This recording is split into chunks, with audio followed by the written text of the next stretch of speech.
नमस्कार दोस्तों, स्वागत है फिर से आपको हमारे YouTube चैनल पिकरा मैथ्स में। और आज का जो हमारा टॉपिक है वो एवरेज का पार्ट 14 है। इससे पहले हम एवरेज का जो है पार्ट 13 तक कंप्लीट कर चुके हैं, ठीक है, जो कि बहुत अच्छे लेवल के उसमें क्वेश्चन को इंक्लूड किए हैं। बहुत ही अच्छा लेवल का प्रीवियस ईयर क्वेश्चन है जो कि रेलवे SSC के अच्छे लेवल के एग्ज़ाम में पूछे जा चुके हैं, ठीक है। तो उस सारे क्वेश्चंस को आप देख लें ताकि आपको एग्ज़ाम में जो है पता चले कि किस टाइप का क्वेश्चन जो एग्ज़ाम में पूछा जाता है। तो आइए हम आज का जो एवरेज का टॉपिक यानी कि पार्ट 14 है उसके कुछ चुनिंदा क्वेश्चन जो कि प्रीवियस ईयर में ही आए हुए हैं, अच्छे लेवल के क्वेश्चन है, उसको हम डिस्कस करते हैं। तो क्वेश्चन है, 3 क्रमिक विषम संख्याओं का माध्य उसमें पहली संख्या की 1/3 से 12 अधिक है, तदनुसार उन तीनों में अंतिम संख्या कौन सी है, ठीक है। अब ध्यान से हम देखेंगे, कहता है कि 3 क्रमिक विषम संख्या है, ठीक है। अगर क्रमिक का बात जैसे ही किया जाए तो हम क्या करेंगे, चूँकि विषम संख्या का बात किया गया, ठीक है। इससे पहले हम एवरेज का जो बेसिक पार्ट बताए थे उसमें ऑलरेडी ये सारी चीज़ों को हम डिस्कस कर चुके हैं। क्रमिक संख्या अगर विषम हो तो हम दो को ऐड करते हैं, ठीक है, क्योंकि पहली संख्या विषम संख्या को हम x मानते हैं तो अगली विषम संख्या कितना होगा, x+2 होगा। उसके बाद अगली विषम संख्या क्या होगा, x+4 होगा, ठीक है। और सम संख्या में भी सेम केस होगा, ठीक है। अगर हम पहली विषम संख्या को x मानते हैं, ठीक है, तो दूसरी विषम संख्या कितना होगा, x+2 होगा, और तीसरी विषम संख्या क्या होगा, x+4 होगा, ठीक है। और इसका बोल रहा कि औसत, ठीक है, एवरेज जो है वो पहली संख्या की 1/3 से 12 अधिक है, ठीक है। अब ध्यान से देखेंगे, अब यहाँ हम क्या करेंगे, सबको ऐड करके और 3 से भाग देंगे। तो चूँकि हम योगफल निकाल के डायरेक्टली इधर अगर हम 3 से गुना कर दे, जो एवरेज आएगा उसमें अगर हम 3 से गुना कर दे तब तो ये योगफल निकल जाएगा, ठीक है। तो वही करते हैं हम, ठीक है। तो हम क्या करेंगे, यहाँ पर 3 लिख दिए, यानी कि जो यहाँ हम 3 से भाग देते एवरेज निकालने के लिए वो यहाँ पर हम लिख दिए। अब आगे आपके क्वेश्चन में कहता है कि 3 क्रमिक विषम संख्याओं का माध्य जो है उनमें पहली संख्या का 1/3 से 12 अधिक है, यानी कि इसका जो माध्य है, ये तीनों का जो माध्य मतलब वही औसत होता है, ठीक है। इसका जो औसत है वो पहली संख्या कितना है, x का 1/3 का मतलब क्या होता है, 1/3 से 12 अधिक है, ठीक है, से 12 क्या है, अधिक है। बस अब इसी को कैलकुलेशन करेंगे, हमारा आंसर आ जाएगा, ठीक है।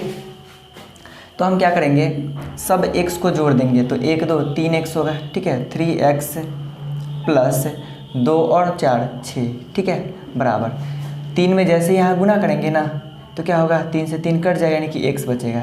तो x प्लस 12 दिया 36, ठीक है। अब हम क्या करेंगे, x को इधर लाएंगे तो 3x में से 1x घट जाएगा तो कितना बचेगा, 2x बचेगा, बराबर। अब ये जो +6 है उसको हमारे जिसमें लाएंगे तो 36 में से जब 6 घटेगा तो कितना बचेगा, 30 बचेगा, यानी कि x का मान कितना आ गया, 15 आ गया। लेकिन आपसे क्वेश्चन क्या पूछा था, x का मान आ गया 15, और आपसे क्वेश्चन जो है वो पूछा है कि उन तीनों में अंतिम संख्या कौन सी है, ठीक है। तो अंतिम संख्या कौन है, x+4 है, मतलब है कि हमें x+4 का मान निकालना है, और x का मान ऑलरेडी पहले से 15 है, तो क्या करेंगे, 4 को ऐड कर देंगे, यानी कि हमारा आंसर कितना आ गया, 19 आ गया। तो अगला क्वेश्चन आपके स्क्रीन के सामने है, 2 संख्याओं का औसत 6 है और उसके व्युत्क्रम का औसत 3/16 है, तो संख्या कौन सी है, ठीक है। जब भी इस तरह का क्वेश्चन आए तो हम क्या करेंगे, ऑप्शन वाइज चलेंगे, ठीक है। हम ऐसे बताते हैं आपको, है ना। पहली 2 संख्याओं का औसत 6 है, हम संख्या मानते हैं कि पहला x होगा, दूसरा संख्या क्या होगा, y होगा, और इसका औसत 6 दे दिया, मतलब हम क्या करेंगे, 2 से भाग देंगे तो 6 आएगा, तो हम क्या करेंगे, 2 से गुना यहाँ कर लेंगे, तो 6 दूना कितना हो गया, 12 हो गया। अब आगे क्या कहता है, इसके व्युत्क्रमों का औसत 3/16 है, ठीक है। इसके व्युत्क्रमों का औसत का क्या मतलब है, इसके व्युत्क्रम मतलब 1/x प्लस 1/y। अब यहाँ पे हम 2 से भाग देंगे ना तब कितना होगा, 3/16 होगा, ठीक है। ये 3 कितना होगा, 16 होगा। लेकिन हम क्या करेंगे, यहाँ का जो 2 है वो यहाँ गुना कर लेंगे, ठीक है। तो 2 से जैसे गुना करेंगे कितना हो गया, ये 8 हो गया, मतलब ये है कि 3/8, ठीक है। अब इस तरह का क्वेश्चन को सॉल्व करने से थोड़ा सा क्या होता है, डिफ़िकल्ट जाएगा। यहाँ से इसे हम कर सकते हैं कि x का मान यहाँ पुट कर सकते हैं इससे, या y का मान यहाँ पे पुट कर सकते हैं, ठीक है। लेकिन वैसा हम करेंगे नहीं, क्योंकि एग्ज़ाम में हमारे पास समय कम होता है, तो किसी भी क्वेश्चन को हम जल्दी कैसे करें ये हमको देखना होता है, ठीक है। तो हम क्या करेंगे, इसको ऑप्शन वाइज चलेंगे। तो ऑप्शन हम यहाँ पे लिखते हैं, पहला ऑप्शन है 3 और 9, ठीक है, 3 और 9 पहला ऑप्शन है। ऑप्शन बी है 2 और 10, ठीक है। ऑप्शन सी है 8 और 4, ठीक है। ऑप्शन डी है 7 और 5, ठीक है। अब हम सबसे पहले देखेंगे कि हम ये दो संख्या है ना, x और y दोनों है, वो दोनों दिया हुआ है। हम अगर जोड़ के देखें, क्या 12 आ रहा है, 9 3 12 ये भी आ रहा है, 10 और 2 12 ये भी आ रहा है, 8 4 12 ये भी आ रहा है, और 7 5 12 ये भी आ रहा है, ठीक है। लेकिन अब यहाँ 12 तो आ रहा है, लेकिन यहाँ हमको चेक करना है, ठीक है, कि क्या दोनों के व्युत्क्रम को हम जोड़ेंगे तो क्या 3/8 आने वाला है। तो हम क्या करेंगे, x का मान यहाँ पे, y का मान यहाँ रखेंगे। अगर हम बात करें x का मान यहाँ अगर 3 रखेंगे और y का मान 9 रखेंगे तो कभी भी हमारा LCM 8 तो आने वाला नहीं है ना। तो कैलकुलेशन बिना किए हुए हम ये जान गए कि ये हमारा आंसर नहीं हो सकता है। 2 और 8 का हम बात करें तो यहाँ भी अगर देखें तो 2 और 10 का LCM कभी भी 8 आने वाला नहीं है, यानी कि ये भी अपना आंसर नहीं है। अब हम बात करें 4 और 8 का तो LCM 8 आ सकता है, ठीक है। अगर बात करें 7 और 5 का तो ये भी आपका नहीं हो सकता है, ये आंसर ये होगा, ठीक है। आप इसको मान रख के भी देख सकते हैं, जैसे हम रख के बता देते हैं, ठीक है। 1/8 + 1/4 = कितना है, 3/8, ठीक है। अब कैलकुलेशन करेंगे तो कितना होगा, सॉरी ये बराबर इतना आता है, ये नहीं, ये देखना है हमें, ठीक है। तो 8 और 4 का LCM कितना होगा, 8 होगा। तो 8 एकम 8 और 4 दूना 8 यानी कि 2, तो 3/8 ये अपना क्या है आंसर, यानी ऑप्शन नंबर क्या होगा, सी। तो उम्मीद करते हैं ये क्वेश्चन आपको समझ में आया होगा। तो क्वेश्चन नंबर 3 आपके सामने है, यदि 4 प्रेक्षणों का औसत 20 हो और उसमें से प्रत्येक में एक अचर संख्या c जोड़ दिया जाए तो औसत 22 हो जाता है, तो तदनुसार c का मान कितना है। ध्यान से समझिएगा, जब भी इस तरह का क्वेश्चन आए, ठीक है, 4 तरह का इसमें क्वेश्चन आ सकता है। पहला क्वेश्चन, अगर प्रत्येक संख्या में 2 जोड़ा जाता है, ठीक है, तो हमारे औसत में भी 2 की वृद्धि हो जाएगी। लेकिन अगर हमारे प्रत्येक संख्या में अगर 2 कम कर दिया जाता है तो औसत में भी क्या होगा, वो 2 की कमी हो जाएगी। अगर प्रत्येक संख्या में 2 से गुना कर लिया जाता है तो प्रत्येक संख्या क्या होगा, प्रत्येक औसत क्या होगा, 2 गुना हो जाएगा। और प्रत्येक संख्या में अगर 2 से भाग कर लिया जाता है तो क्या होता है, हमारा औसत मतलब उसका आधा हो जाता है, ठीक है। अब ध्यान से समझेंगे, कुछ एग्जाम्पल हम लेते हैं। जैसे हम कुछ संख्या ले लेते हैं, 4 5 6 7 और 8, 5 को संख्या है, ठीक है। अगर इसका हम औसत का बात करें, ठीक है, तो औसत हम ऑलरेडी जो बेसिक क्लास था, जो हमारा एवरेज का 1 2 3 ये हम इसमें बता चुके हैं, ठीक है, कि इसको हम कैसे एवरेज निकालेंगे, ठीक है। तो इसका एवरेज निकालने के लिए हम बताए थे कि बीच वाला क्या होता है, हमारा एवरेज होता है, या दोनों को जोड़ कर और आधा कर देंगे तो भी क्या होगा, एवरेज होगा। तो 8 4 12 और 12 का आधा करेंगे 6, यानी कि हमारा औसत कितना हो गया, 6 हो गया। तो यहाँ पर हमारा जो एवरेज है, ठीक है, वो कितना है, 6 है। लेकिन अगर हम प्रत्येक संख्या में 2 की वृद्धि कर दे, यानी प्रत्येक संख्या में 2 जोड़ दें, इसमें हम 2 जोड़ेंगे कितना होगा, 6 होगा। इसमें 2 जोड़ेंगे 7 होगा, इसमें 2 जोड़ेंगे 8 होगा, इसमें 2 जोड़ेंगे 9 और इसमें 10। तो इसका एवरेज कितना होगा, क्योंकि प्रत्येक संख्या में 2 जोड़ दिए हैं तो हमारा एवरेज जो है ना उसमें भी 2 की क्या होगी, वृद्धि हो जाएगी, यानी कि हमारा 8 क्या हो गया, एवरेज हो गया। या ये दोनों को जोड़कर भी अदा कर सकते हैं, एवरेज 8 हो गया, ठीक है। हम प्रत्येक संख्या में से अगर 2 घटा ले, ठीक है, प्रत्येक संख्या में से अगर हम 2 घटा ले, जैसे 4 था और 4 में से 2 घटाएंगे कितना होगा, 2 होगा, ठीक है। 2 घटाएंगे तो 3 होगा, यहाँ से 2 घटाएंगे 4 होगा, यहाँ से 2 घटाएंगे तो 5 होगा और यहाँ से 2 घटाएंगे 6 होगा। तो यहाँ पर इसका एवरेज कितना आ रहा है, 2 कम आ रहा है, क्योंकि संख्या में से हम 2 घटा लिए तो एवरेज भी कम आया। संख्या पहले 6 था, संख्या पहले 2 कम हुआ तो एवरेज भी क्या होगा, 2 कम हो गया। मतलब एवरेज यहाँ पे कितना आ गया, यहाँ पर आ गया 4। अगर हम 2 से गुना कर लेते हैं, ध्यान समझेंगे, अगर 2 से गुना करते हैं इसको तो क्या होगा, ये हमारा 4 दूना 8, ठीक है, ये होगा 5 दूना 10 और ये होगा 6 दूना 12, ये होगा 7 दूना 14 और ये होगा 8 दूना 16। अब इसका एवरेज का हम बात करें, ठीक है, तो इसका एवरेज भी क्या होगा, 2 गुना हो जाएगा। पहले हम बात करें, पहले वाला का एवरेज कितना था, 6 था, अब सबको हम 2 गुना कर लिए तो इसका भी एवरेज क्या हो गया, 2 गुना हो गया। कितना हो गया, 12 हो गया। अगर इसको हम 2 से भाग कर लेते हैं, ठीक है, संख्या में 2 से भाग करेंगे तो ये कितना होगा, 4 में 2 से भाग करेंगे तो 2 होगा, 5 में अगर हम 2 से भाग करेंगे तो 2.5 होगा, ठीक है, 6 में 2 से भाग करेंगे तो 3 होगा, 7 में 2 से भाग करेंगे तो 3.5 होगा, और 8 में 2 से भाग करेंगे तो 4 होगा। इसका एवरेज का भी बात करें कितना हो गया, 3 हो गया। अब आप ये समझ रहे होंगे कि हम किसी भी औसत के क्वेश्चन में प्रत्येक संख्या में जितना जोड़ते हैं औसत में उतना की वृद्धि होती है, जितना घटाते हैं औसत में उतनी की कमी होती है। जिस संख्या से गुना करते हैं, यानी प्रत्येक संख्या में जब हम गुना करते हैं जिस संख्या से, औसत में भी उसी संख्या से गुना कर लिया जाता है। और अगर भाग करते हैं किस संख्या से, तो औसत में भी क्या होता है, कमी हो जाता है, यानी कि भाग कर लिया जाता है। तो क्वेश्चन जो आपका था वो ये था कि 4 संख्या था, ठीक है, उसका औसत पहले से 20 दिया हुआ है, और अब जो है उसमें कुछ घटा लिया गया या कुछ जोड़ दिया गया, कुछ ऐड कर दिया गया, ठीक है, कुछ जोड़ दिया जाता है, और सी कोई कांस्टेंट संख्या जो जोड़ दिया जाता है, तो उसका औसत कितना हो गया, 22 हो गया। तो आपको पता है औसत 2 कब बढ़ेगा, जब प्रत्येक संख्या में 2 जोड़ा जाएगा, और ये आपका क्या आंसर है, ठीक है। तो उम्मीद करते हैं ये जो है आपको अच्छी तरीके से समझ में आया होगा, क्योंकि ये लगभग एग्ज़ाम में पूछे जाते हैं और बच्चे लोग कन्फ्यूज़ होकर इसको गलत भी कर देते हैं। तो अगला क्वेश्चन जो है आपके स्क्रीन के सामने है, यदि 2 संख्याएं x और 1/x का औसत जो है a है, ठीक है, तो x³ और 1/x³ का औसत क्या होगा, ठीक है। तो बहुत ही अच्छा क्वेश्चन है। x और 1/x का औसत दिया हुआ a, ठीक है, तो x प्लस 1/x का जो एवरेज है वो a है। तो 2 से जब यहाँ भाग करेंगे, वो 2 से भाग ना करके हम क्या करेंगे, गुना कर लेंगे, तो a है यानी कि 2a हो गया, ठीक है। अब ये कहता है, ठीक है, x³ और 1/x³ का औसत क्या होगा, ठीक है, x³ प्लस 1/x³ का औसत क्या होगा, ध्यान से ये देखेंगे। तो x³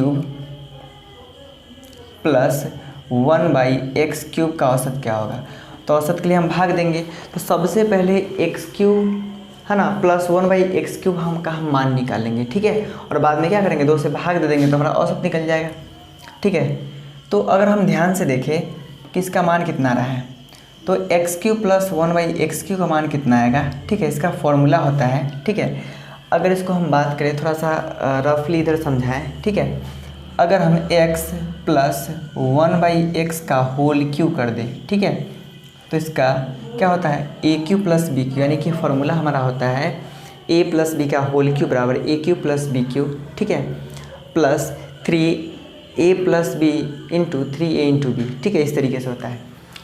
तो हम क्या करेंगे, a³ मतलब x का क्यू, ठीक है, प्लस b³ मतलब 1/x का क्यू, ठीक है, और प्लस 3ab है ना, 3 इंटू a का मान कितना है, x है, इंटू b का मान कितना है, 1/x है, और इंटू a प्लस b यानी कि x प्लस 1/x, ठीक है। अब ध्यान से देखिए ये x कट जाता है, और यहाँ से अगर x³ प्लस 1/x³ का हम मान निकालना चाहे तो x³ प्लस 1/x³ बराबर हो जाता है x प्लस 1/x का होल क्यू, ठीक है, और ये प्लस में इधर आएगा तो -3 इंटू x प्लस 1/x, ठीक है। तो क्या करेंगे, हम यहाँ पर वही रख देंगे, ठीक है। तो x प्लस 1/x का जो मान है वो कितना है, 2a है, ठीक है। तो 2a का क्या कर देंगे, होल क्यू कर देंगे, क्योंकि फॉर्मूला है, ठीक है, और -3 इंटू x प्लस 1/x का मान कितना है, 2a है, ठीक है, तो इंटू क्या करेंगे, 2a। अब चूँकि औसत निकालना है तो औसत निकालने के लिए 2 से तो हमको भाग देना ही पड़ेगा, तो यहाँ भी क्या करेंगे, 2 से भाग दे देंगे। अब अगर हम बात करें 2 का क्यू कितना होगा, 8 होगा, और 8 में 2 से जैसे ही भाग देंगे कितना होगा, 4, और a का क्यू तो a क्यू होगा, माइनस 2 से 2 कटेगा यानी कि 3a, ठीक है, और ये आपका क्या है, आंसर है। तो उम्मीद करते हैं ये भी आपको क्वेश्चन अच्छी तरीके से समझ में आया होगा। तो आपका अगला क्वेश्चन आपके स्क्रीन के सामने है, एक सिनेमा घर में 3 दिन के एक शो में प्रथम दिन का टिकट मूल्य 15 रुपये प्रति व्यक्ति, दूसरे दिन का 7.5 रुपये और तीसरे दिन का 2.5 रुपये था। यदि तीनों दिन के दर्शक की संख्या 2:3:13 के अनुपात में था तो प्रति टिकट का औसत मूल्य क्या रहा। ध्यान से समझेंगे हम लोग, ठीक है। यानी कहने का मतलब है पहला दिन का जो टिकट का मूल्य था वो कितना था, 15 रुपये था, ठीक है। पहला दिन जो है सिनेमा हॉल में जब फिल्म लगा तो 15 रुपये प्रति टिकट था, ठीक है। दूसरा दिन क्या हुआ, 7.5 रुपये हो गया, यानी कि दाम घटकर कितना हो गया, 7.5 रुपये। और तीसरा दिन कितना हो गया, और तीसरा दिन 2.5 रुपये हो गया, ठीक है, तीसरा दिन 2.5 रुपये हो गया। अब इसमें दर्शकों की संख्या का हम बात करें, संख्या का रेशियो दिया हुआ है पहला दिन जो है ना 2 रेशियो में है, ठीक है। दूसरा दिन जो है ना वो 5 रेशियो में है, और अगला दिन क्या है 13 रेशियो में है, ठीक है। अब ध्यान से हम देखेंगे, मतलब ये है कि अगर पहला दिन 15 रुपये प्रति व्यक्ति टिकट था, 2 आदमी देखने गया, हम मान कर चलते हैं, ठीक है, चूँकि रेशियो 2 है, ये रियल में 2 है नहीं। दूसरा दिन क्या हुआ कि अगर 7.5 रुपये जब टिकट का रेट हो गया तो उस दिन 5 लोग देखने गया, और तीसरा दिन जब 2.5 रुपये टिकट का रेट हो गया तो 13 आदमी देखने गया, ठीक है। तो हम बात करें, पहला दिन कितना हुआ 15 दुना 30 रुपये, है ना। दूसरा दिन कितना हुआ, गुना कर लेंगे, 0 50 25 के 5 हासिल 2, 5 से 35 और 2 37, 2 अंक के बाद दशमलव, यानी दूसरा दिन जो है ना वो 37.5 रुपये का बिका है, ठीक है। तीसरा दिन का हम बात करें तो 0 13 5 65 के 5 हासिल 6, 26 और 6 32, ठीक है। इन दूसरा दिन 32.5 रुपये का क्या हुआ, बिक्री हुआ, ठीक है, यानी टिकट बिका। अब ध्यान से हम देखेंगे, इसका औसत पूछा जा रहा है प्रत्येक दिन का, है ना। 1 मिनट, आपसे पूछा गया है कि प्रति टिकट का औसत मूल्य क्या है, ठीक है, प्रति टिकट का औसत मूल्य निकालना है। अब ध्यान से अगर हम देखेंगे तो तीनों दिन मिलाकर कितना हम टिकट बेच पाए, है ना, उसको क्या कर देंगे, ऐड कर देंगे, और प्रति व्यक्ति यानी कि टोटल व्यक्तियों की संख्या से जैसे ही हम भाग देंगे तो हमारा प्रति व्यक्ति टिकट का रेट निकल जाएगा, ठीक है। सबको पहले हम ऐड कर देते हैं, तो जैसे ही ऐड करेंगे, ठीक है, तो ये हो गया 7 और 2 9, चूँकि ये 8 ना है ना, 50 पैसा 1 रुपया हो जाएगा, 1 रुपया हम ऐड कर लेंगे, तो 2 और 3 5 और 1 6, है ना, 3 3 6 और 3 9 बटा में, ठीक है। अब हम क्या करेंगे, सब व्यक्तियों की संख्या से भाग दे देंगे तो औसत रेट निकल जाएगा। 13 5 18 और 2 कितना होगा, 18 और 2 20, ठीक है। 13 5 18 2 20, ठीक है। इसको ऐड करके फिर से हम देख लेते हैं, 7 और 2 9, सॉरी 7 और 2 9, सॉरी यहाँ पे 0 होगा, ठीक है। यहाँ पे 7 है और 2 9 और 1 10 के 0 हासिल 1, 3 3 6 3 9 1 10, ठीक है, यानी कि 100 हुआ, ठीक है। जैसे हम 20 से भाग देंगे तो कितना आ गया, 5 हो गया। मतलब ये है कि उसका जो प्रति व्यक्ति औसत रेट है उस टिकट का वो कितना है, 5 रुपये है। तो ये था हमारा एवरेज का आखिरी पार्ट का आखिरी क्वेश्चन। तो उम्मीद है इस वीडियो का जो भी हम क्वेश्चन आपके सामने डिस्कस किए वो आपको अच्छी तरीके से समझ में आया होगा। तो अभी तक आप हमारे जो प्रीवियस वीडियो है वो आप नहीं देखें तो देख लें, निश्चित तौर पे आपको फ़ायदा नज़र आएगा। तो मिलते हैं अगले वीडियो में, तब तक के लिए धन्यवाद।